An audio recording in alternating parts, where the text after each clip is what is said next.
Hello friends, in this video we are going to learn the book about login. So whenever user login, so we can also modify the code, right, or update anything. So let's check. This is the WP login hook. So I'm creating one function and passing a code. So let's check, is it working or not. Let's move to the this part. Let's go to WP login. I'm going to add in my username, admin,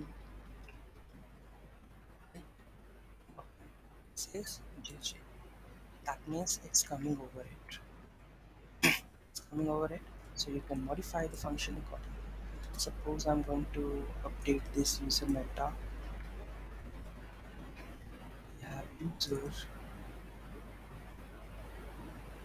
We have to print this user, right, before proceeding it. So we need to add this here. Print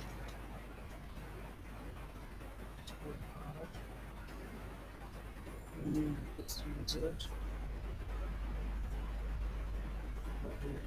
This user column. Okay. Let's go to the. So it is going to ID. We are going to get it from like this. So we can get this ID.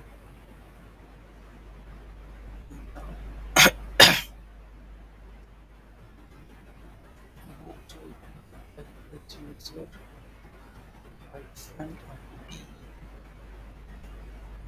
Name is right. So I'm going to add this and bring this one. I'm going to add this user ID. User ID is required and it's in the user ID. From here I'm going to paste this. Paste this and it's going to paste it. So I'm going to reload this.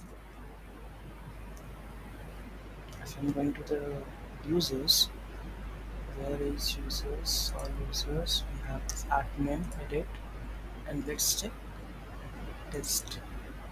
It's updating. So you can do the perform action by using this function. Hope you will understand the login hook also. So thank you so much for watching this video. Have a great day. Please do like, share and comment.